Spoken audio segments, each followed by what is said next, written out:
I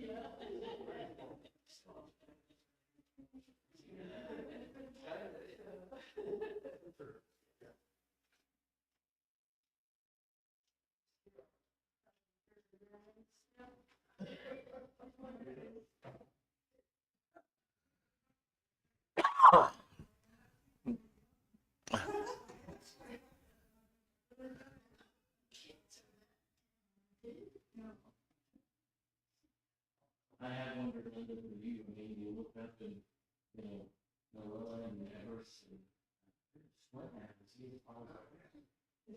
Is he as tall as Everest? He's taller. Oh, that's gotta be fun for brothers. Oh, my goodness.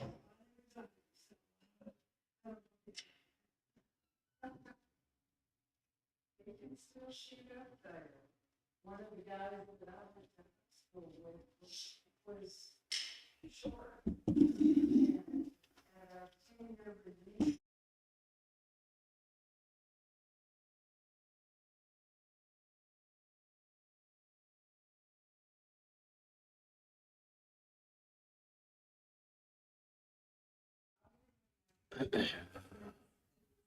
All right, well, good morning, everyone. Good to see everybody. And just to clarify, and thank you, Ty, last week for helping me out with that. Appreciate that. So the Praise in the Park is the 22nd. So this week and next week we are here. The 22nd, nobody will be here. And if you were going to, we were doing a organizational meeting for our teen rally this afternoon, but that is postponed for a later date. So if you happen to have a plan on being there, we're gonna do that another day, and it'll probably be sometime in mid-July, because next Sunday is Father's Day, and then I don't know, maybe we'll do it the next Sunday. And then you get into July 4th, so we may do it sometime in mid-July. But we got till November. All right, so Luke 18 today. And we're going to be looking at, it's where we go out to the park by, June 22nd. Yeah, 2 weeks. Oh, that's okay. Yeah, June 22nd.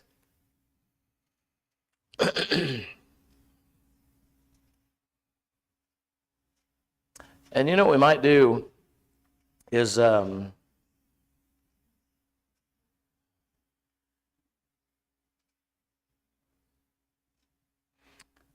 was planning on doing one part of this.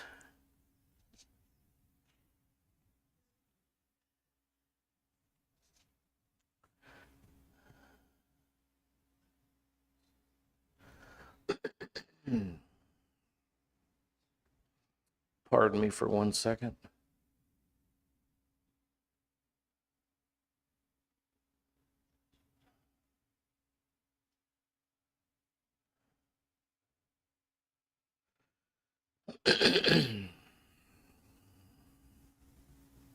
Okay, I'm sorry, we're in Luke 7. I put down Luke 18. I'm not sure why I did that. Luke 7. Although Luke 18 is really, really interesting too. We may do Luke 18. Luke 7. Yeah.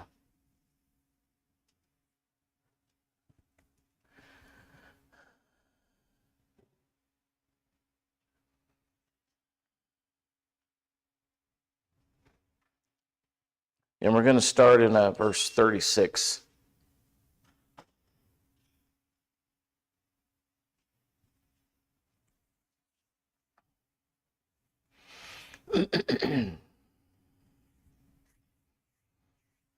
Okay, so beginning in verse 36 of Luke 7. We may do Luke 18 next week.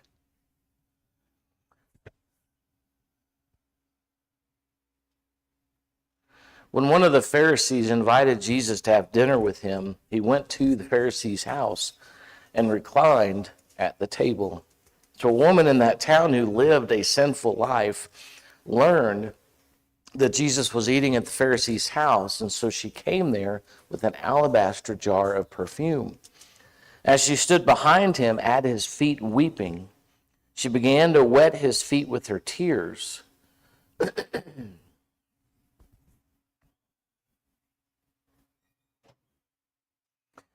Okay, I apologize. Let's go back to Luke 18. This is a very busy week. That's actually going to be our lesson for today. So I'm pulling 2 lessons from Luke, and I got a little confused. Luke 18. Yeah, we're in Luke 18 for class. Yeah, it was a busy week. How many of you guys had a busy week? Yes? All right, so we're just gonna look at some of these stories in terms of the narrative that Luke shares with us. And these are all stories that we know and aware of, and I'm sure, again, a bazillion times you guys have heard lessons about this. But we're gonna somewhat look at them consecutively as Luke has laid them out.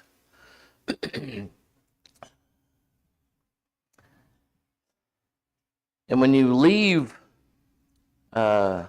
Luke 17, you come out of the coming of the kingdom of God and Jesus talking about what that is going to be like. And so Luke 18, and then Jesus told the disciples a parable to show them that they should always pray and not give up. You know, if you were to do like a percentage of how Jesus teaches, how would you describe most, and most could even be like 60% of his teachings, how he shared ideas with the people? Parables. Isn't that interesting? That almost all the time, whether he was just straight up teaching, or he was asked a question, or he was getting pressed by the Jewish leadership, almost every time he would say, here's a parable. Think about this imagery. What are your thoughts about this? And he rarely said stuff straight to them. He rarely gave them a direct answer, as opposed to, coming around, as we say in our culture, cliche, the back door, coming around, giving them a picture, and then they have to answer the picture. And then when they do answer the picture, it's almost like they say, oh, we still like your answer, but we now get what you're saying. And ultimately, we're going to kill you for it.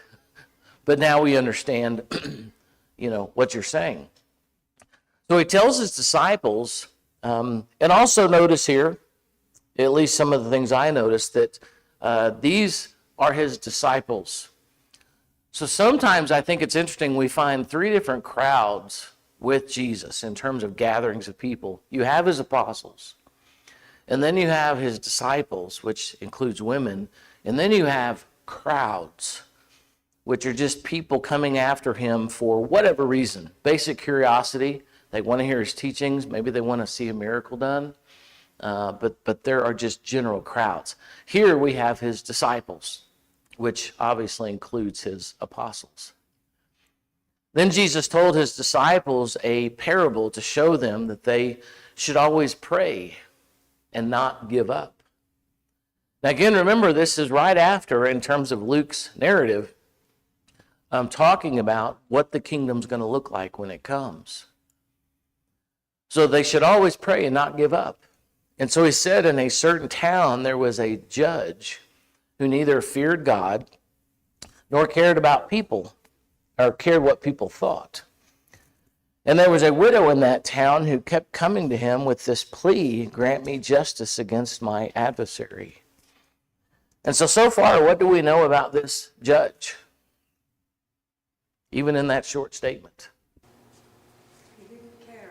He didn't care. Yeah. Probably arrogant. Didn't fear God. Probably a what? Arrogant. Arrogant. Oh, arrogant. Thank you. Thank you. I heard something about Herod. Yeah, arrogant. Yeah. I heard Herod it. I don't know what that was. Yes, arrogant. Yeah. Anybody else? And I ask that question because sometimes we kind of roll over that without kind of stopping here and What does it say about this judge? And I think this is important because Jesus is going to draw similarities and contrasts of ultimately God with this. So what, like, specifically do we know about this judge? What did he not do? He didn't care about people. Didn't care about people? If he had no respect or fear for God, Exactly. his authority probably higher than him. Exactly. So, notice how Jesus lays this out to the people, especially coming out of what the kingdom's going to look like. Here's this parable, and you have a certain town. You have a judge. What is a judge supposed to do? Okay, he helps people by judging righteously. And there's only really one judgment. And this may not be happening in Jerusalem, but this is a context of Jewish people. So you have a judge, but in this case, the judge does not fear or honor God, and he doesn't care about people. He doesn't give them a thought, and yet he's a judge. And there's this widow in that town, and what do we know about widows at that time? They were oppressed. They were oppressed, absolutely. And if you're a widow in that situation, what are you? No source of income. You're in a bad place.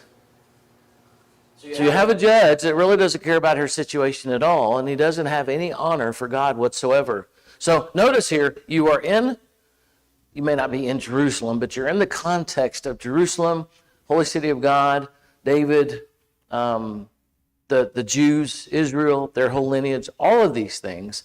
And yet Jesus presents a judicial person to them that does not honor God, and he doesn't care about people.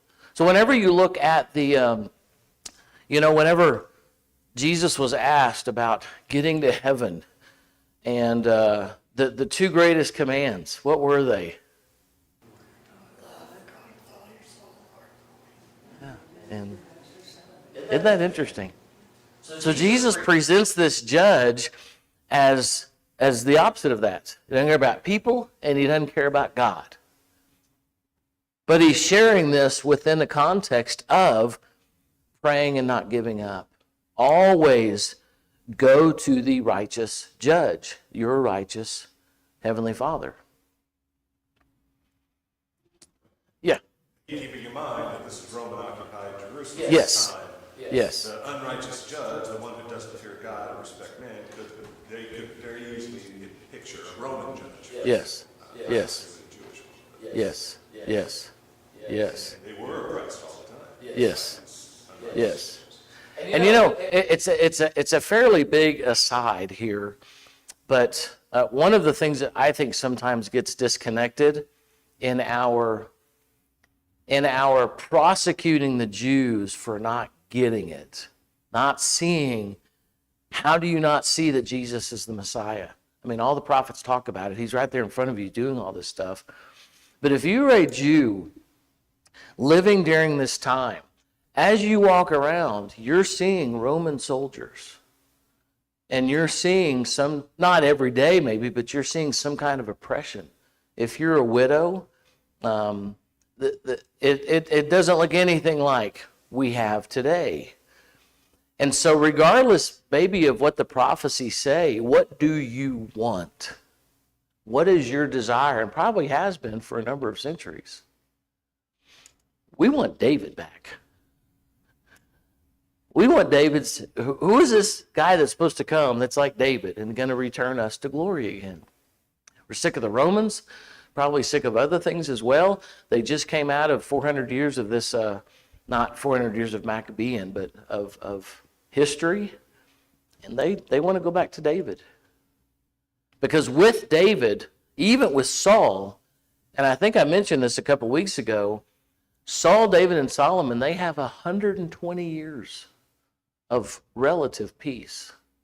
Saul was a little challenging, but David and Solomon, relative peace.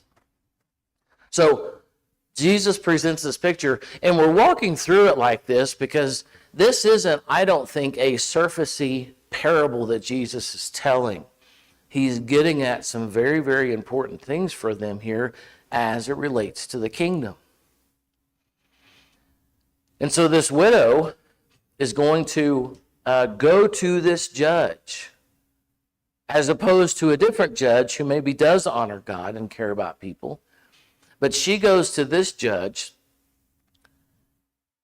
who doesn't honor God and doesn't care about people. And she's a widow, which is terrible on many counts.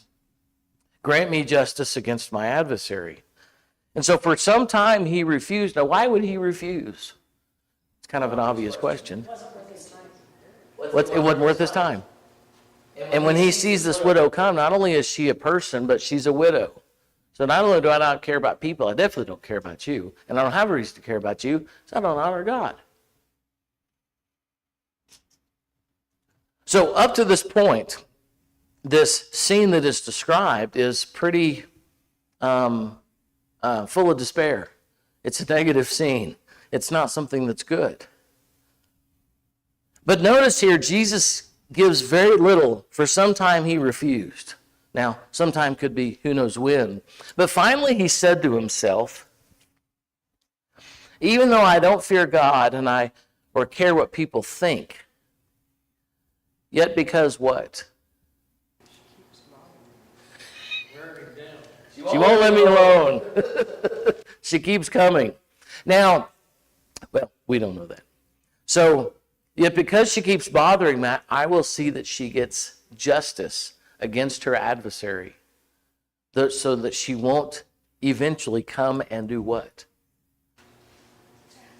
Attack me. Isn't that interesting? Jesus included that. How would a widow attack a judge? She doesn't have any money. No doubt she's not physically strong. The NIV says wear him out. Says what? Wear him out. Oh, really? Maybe yours is the later or the earlier. It's the Oh, is it the earlier? And so then the Lord said, there in verse 6, listen to what the unjust judge says. And will not, so up to this point, because I kept missing this, listen to what the unjust judge says. Now, if we take about 5 steps back, what are we listening to ultimately? Because sometimes we very much get into the story. What is the story? It is a parable. So this didn't happen. It's much like, again, as we get closer, 2 chapters back, the rich man and Lazarus, it didn't happen. It's a parable. And it's a parable amongst many to teach a concept about the kingdom. And so Jesus, all of this is made up. Now, it may represent something that could happen, but all of this is made up. Ty, did you have your hand up, or did you just scratching your head? Okay. Thank you for reminding me. I had to do that too. So listen to what the unjust judge said. Did the unjust judge say this? No, this is Jesus. And he's giving a picture. And will not God bring about justice for who? His chosen ones, who cry out to him day and night. Will he keep putting them off? I tell you, he will see that they get justice, and quickly. However, when the Son of Man comes, will he find faith on the earth? And so, what does faith have to do with what just happened with this parable that he gave? What does confidence in the Lord, in this judge, in God, what does confidence in those things have to do with the kingdom? What point is Jesus making here? If we're persistent in our asking God and our faith in Jesus, then it should be there on earth. Right. He's talking about us. Right. Yeah, absolutely. Yeah, absolutely. And God is that judge. And yet he is a judge that Jesus presents here, a judge that is not just counterintuitive, but the counter of this judge, or a God that is counter to this judge. So this God obviously doesn't fear himself, but he loves people, and he is this caring, kind, forgiving God. And so not only is he listening, but he will get justice. He will take care of us, those who cry out day and night. He will get justice for his chosen ones. But when the Son of Man comes, will he find people who are willing to be persistent, who are willing to trust what he is going to do, who are willing to believe that he will get them justice? Now, without me beating the horse to death here, this is Jesus presenting a parable to Jewish people in a Roman-occupied colony, and I say colony because, that area, who have millennia of history with this God and with their situation, but very, very different cycles of that, different evolutions of that. Will he find faith for people who are going to respond in this way? Why would he tell this parable? After he talks about in chapter 17 about the kingdom and what it's going to look like. Why would he tell this parable, do you think? Andy? Yeah. The prophets got discouraged.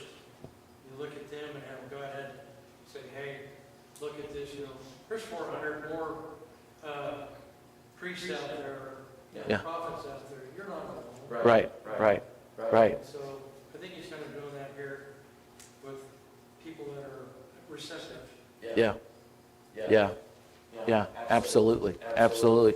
And, even as you bring up the prophets, in Isaiah 6, whenever Isaiah gets called, God says, just so you know, nobody's going to listen, and they're not going to respond. Their hearts are so hard by now, but I at least want the material presented to them. I at least want them to be exposed to it. So he's calling on these people and almost challenging them in this new kingdom.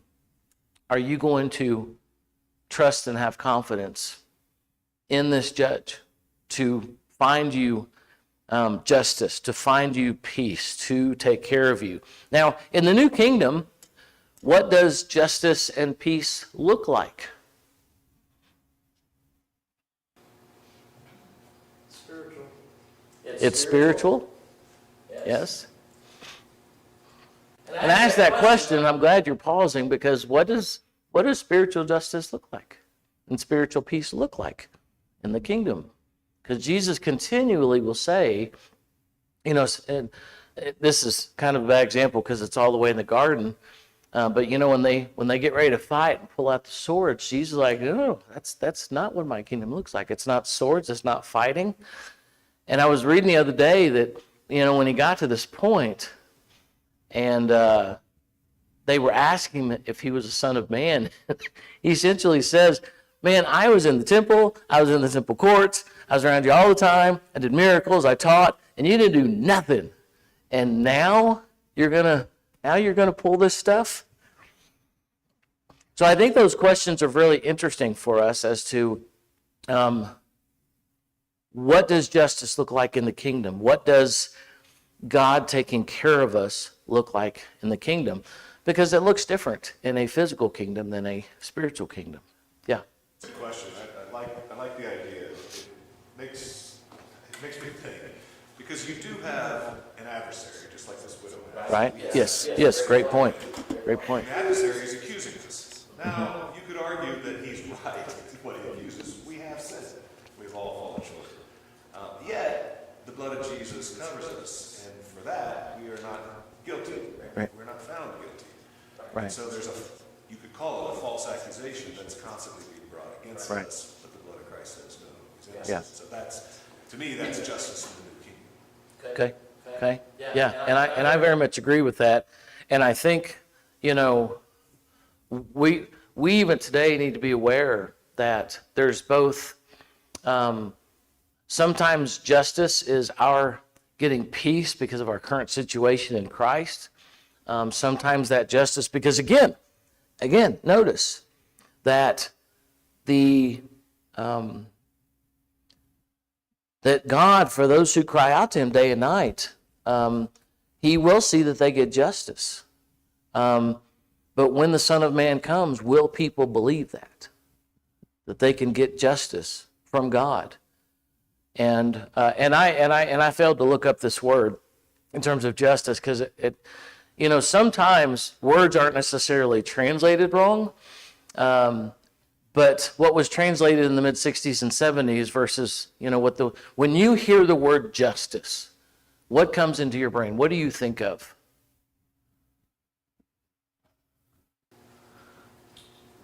I'm viewing a bunch of smart people. What do you? Wrongdoers, being put in jail. Being put in jail. You got a courtroom. You got a judge. You did something. You go before the judge, and he makes a whatever. And I don't know that that's exactly what this word means, when we consider the justice system. But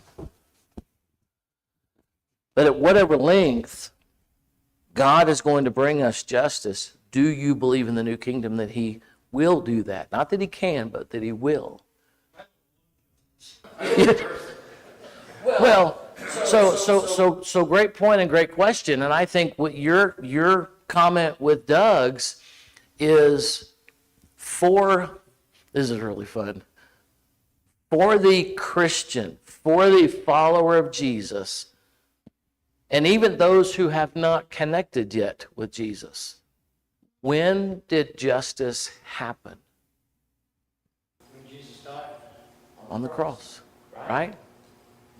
So do you believe, do you have faith and confidence that whatever you have done or will do, that your situation was taken care of at the cross?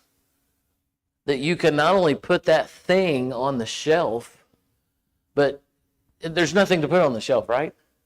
I mean, it's like if you rob something or do something terrible, and for whatever reason, say you do a week of social work, and when the judge hits that hammer and he says you are free, your paperwork is expunged, you are good. None of this is ever going to come up again. And you walk out of there going, "Whew." Do you believe that same thing spiritually? Do you believe that that judge will find you justice in the kingdom?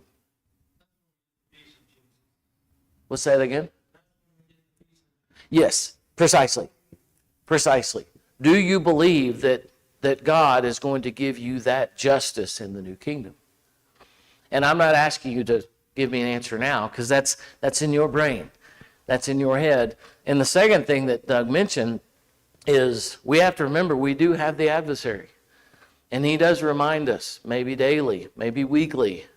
Do you remember? Do you remember? Remember what you did? Remember the effects?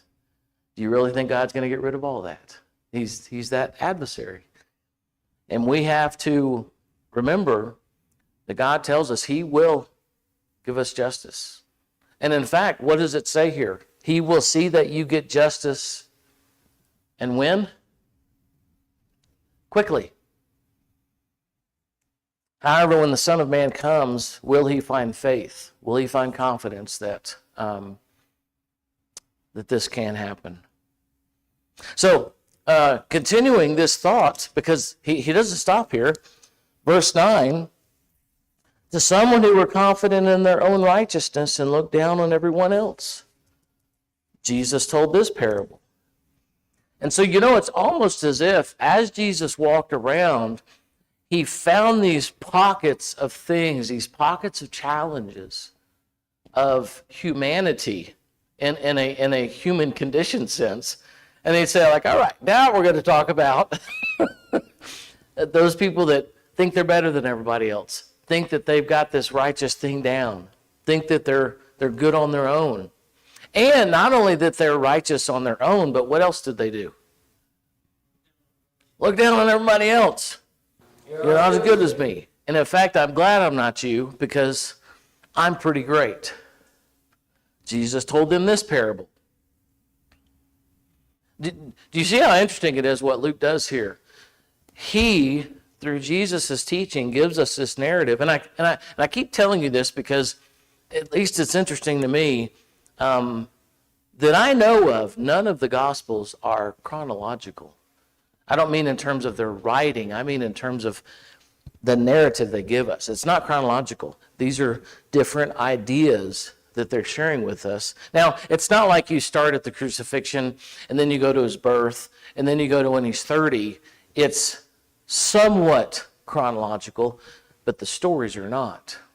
And when you look at the synoptic gospels, does everybody know what the synoptic gospels is? I'm going to share with you just in case one of you doesn't and didn't put your hand up. It's when you compare Matthew, Mark, and Luke specifically. Synoptic means to compare, and so you put the stories next to each other, not in terms of chapters, but the stories themselves. Because there are, I think, 4 or 5 stories that all 4 share, and then there are more that all 3 share. There's a bunch that Matthew and Luke share. Anyway, okay. So they're confident in their own righteousness, and they look down on everybody else, and she just tells them this parable. Instead of saying, hey, quit being arrogant and quit thinking too much of yourself, love God, love people, can we not just do that? He gives them another parable. 2 men went to the temple to pray. Now, how does this link with what we just came from? What was the first parable about? Verse 1. The lady looking for justice. Okay?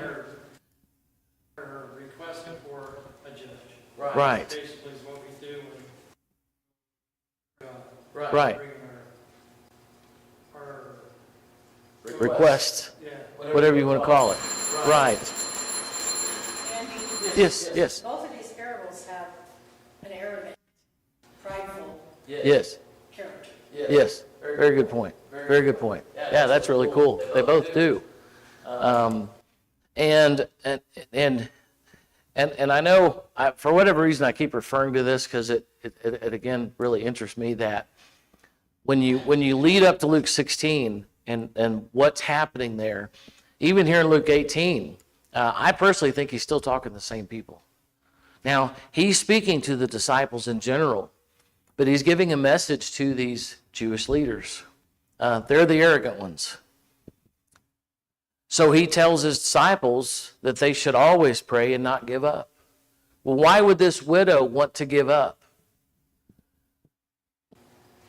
Because nobody's listening to her, right? The judge isn't listening. He doesn't care. She knows he doesn't care. He doesn't even honor God. So why even go to him? So God then reverses that, or rather Luke about God reverses that. Jesus, through Luke's narrative, reverses that God not only is listening, but he will get you justice. He will take care of you like he would take care of this widow who has nothing. And then to some who were confident in their own, that's a really great point. Both of these people are arrogant in some way. They stood on their own righteousness. They snubbed the nose at everybody else. So 2 men go up to the temple to pray. Prayer here is paralleled. One says, pray and not lose heart. Both of these men go to the temple to pray. One is what does he say? So imagine you're telling this general parable, and you got these 2 guys. One of them's a Pharisee. And imagine the Pharisees, either they're going, woo, we represent over here, or, what's he going to say now? So we know he doesn't like us, which is actually not accurate. One is a Pharisee and the other is a tax collector. Pharisee stood by himself and he prayed. So is the Pharisee a praying man? Yeah. And in fact, when you go to Acts 3, I think it is, it's either 3 or 4, Peter and John go to the temple at the 3rd hour to pray. It was a part of what they do. It's part of being a Jew. They prayed. So he went to the temple to pray. And he does address, now he said he stood by himself and he prayed. The times I've looked into this, one of the things that they do, they would stand praying. And it wasn't a bad thing. Les, did you have your hand up? Yeah, This is no American Standard. This is Okay. praying to himself. Yes, yes. So it's almost like he's saying, I am so great, kind of. Right. Instead of praying to God. Right. And I guess depending upon the translation, because I have heard and seen that a lot. I don't know. Yes, that's an interesting point. So he's standing there praying, and apparently that was something that they did. They would stand and pray, and it wasn't for looks. It was, now this guy may have been doing that, but he stood there and he still addresses God. But how does he address God? I'm so great. I thank you for that. I'm glad I'm not like this guy. So he's doing the very thing that Jesus introduced. They stand on their own righteousness and they look down on everybody else. I thank you that I am not like other people, all the people I look down on. Robbers, evildoers, adulterers, even like this tax collector. And then what does he do? What does he share with the world that he does as he's praying to God? Verse 12. Fast twice a week. Pay my tithes. Yep. All I get. Just so you know, God, I'm a good man.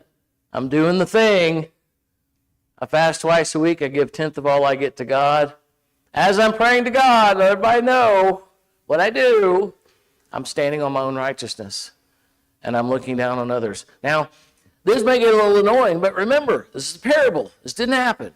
This isn't a story. This is a parable. Now, it may happen, but Jesus isn't sharing a story that actually happened. He's giving a parable or a picture, yeah. He's giving them a picture of something that they would recognize. Yes, In the for sure. prayer, when he gives that prayer, Yeah. he says, don't be like them. But Right. Stand on the street Right. corners and Yeah, make sure yeah. everyone can see me pray. Yeah, good point. So Good clearly point. They know what this was. Yeah, they've seen this before. Absolutely. But then you have the tax collector. Was that the first or second bill? Okay, all right. Well, we'll continue here next week. Press pause, and we'll be here. We'll just keep looking. This chapter is a really, really cool chapter. So we'll be in Luke 7. Yeah. This parable reminds me that when I think I have all the answers and I know how to do it, that I'm actually judging other people. Because I'm saying to them, your Christianity is as good as mine. Because you don't do it this way. Or you haven't figured it out yet. Yeah. And I've got to figure it out. Yeah. You know, every now and then, I don't think I do this. I hope I don't. Maybe it doesn't hurt you when people do it. But I'll share a thought or an idea or experience I've had. People say, yeah, I used to do that way like 5 years ago, but I figured it out. I'm like, Good for you. was that like an invisible slap in the face? Holy cow. What just happened? You know? And the times that I do it, because I know that I do it, and I want to apologize, but then I'll call out what I did, and they may not even notice it. And I'm like, oh, I did it. I'm sorry. I didn't mean to do that. So this kind of whole thing you're talking about. So you might have a